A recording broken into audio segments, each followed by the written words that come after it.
Thank you. It should be on. Hello. Oh, I'm Rick Polintan. I'm the chair of the 11th LD. My question is for both of you. And first of all, I want to thank both of you for running.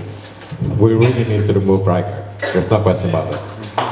But now, however, knowing the result of the last election, where Reichert got 68% of the vote, what's your formula to win? What's your plan to win? Alida Skold. I'm developing a campaign structure to get my word name recognition. Tony Ventrella has withdrawn from the race. However, his name is still on the ballot. So it's very important to be sure that we get that information out. That's a part of what I'm doing with email blasts and phone banking. I'm also taking out media that is reaching out to 170,000 homes each week. And I have earned media in Wenatchee. I was interviewed by the KPQ radio, and I am going back the day after I return from the White House. I'm going up to Wenatchee again because I've been invited to be on a talk show with a local station there, KPW Life. And I am also using volunteers for doorbelling and phone banking. And name recognition is huge, so I'm taking every opportunity to get my name out there, and B&B Strategies has just come on board to help with that. Alida Ramos. Jason Ritchie had tough. I mean, it was not a good year for Democrats.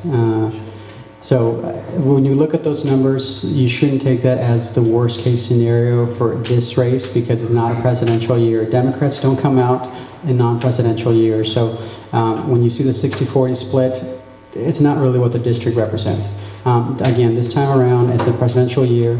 We can win this district by bringing in new voters, not the usual voters. The usual voters are going to be there, but a lot of them still like the current incumbent. And so we got to bring in new voters, and I think that's where I come in. I have done radio interviews, I have been in talk shows, and I've also been on TV, and that's in the Spanish media.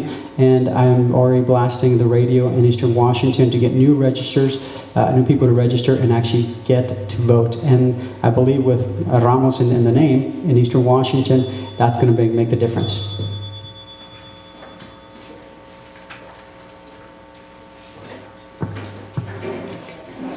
Hi, my name is Jerry Wood, and I'm a PCO here in the 11th. This question is for both of you. This district is a large district. Part of it's on the west side, where the denser population is, but on the east side, that's where all the real estate is.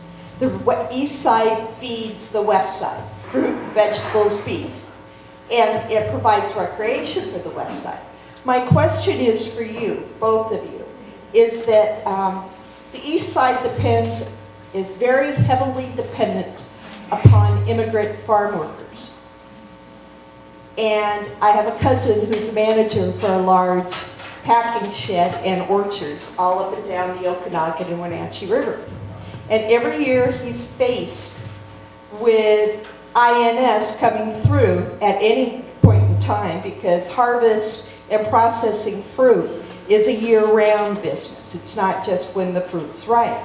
So what will you do? What will you propose? And how will you reach out to those citizens, those orchardists, those farmers, to help them keep a steady, stable, residential workforce of the people who came here to work and to provide for all of us? In other words, immigration reform. Alida Ramos. That's right up my alley. That's one of the reasons they asked me to run, and I started looking into the race was because you need to get through immigration reform. My dad worked in the field, so I know what they go through, and I understand what immigration reform can do for people, and I also understand the business side of it. Those folks over there in Eastern Washington that need this reform, it's hitting the pocketbooks. Even though they are Republican, they're realizing that the Republican Party has failed them with this issue, and we're hitting them on strong. And I think that we need to look at the seasonal workers, because a lot of those folks who come in don't want to stay here all year round. You know, they come in to do seasonal picking, you know, then go back to their native land. And I want to ensure that they can have a safe passage. You know, the money they spend to paint a coyote or whatever, they can pay a fee to get a visa. So I want to work on that, and also because small restaurants need that kind of work as well. They're finding it very hard to find reliable work. Candidate Skold. The H-2A visa was designed so that we could bring agricultural workers to work in our fields and orchards. And that's a program that can be abused at times. There are some workers who feel that they're in slavery, but for the most part, if it's done right, it is a good program. It helps the orchards get the fruit harvested and processed.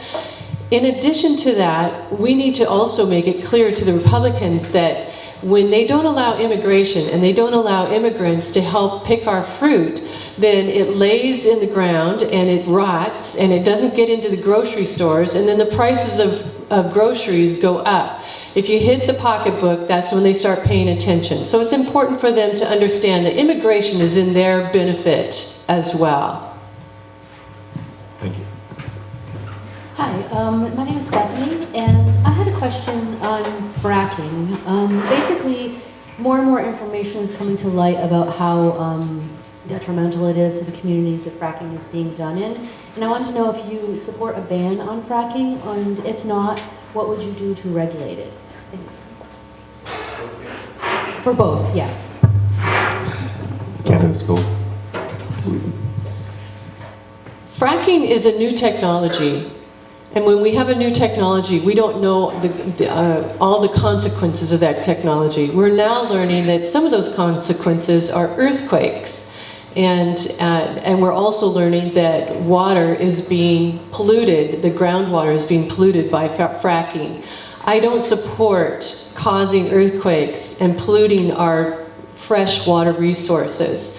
We've already had a national security threat declared based on climate change, and it's a threat to our freshwater resources. That's on our coastlines for the most part, but also in areas where drought threatens our water resources. If we put that together with fracking also threatening our water resources, it's a more of a national threat. So no, I don't support fracking. Thank you. Candidate Ramos. I do not support it. I don't think that's an alternative energy source that I'm going to be supporting anytime soon. You know, when you see water, you know, coming up with flames, there's something wrong. Even if we have the technology, I'm not a big fan. So no fracking.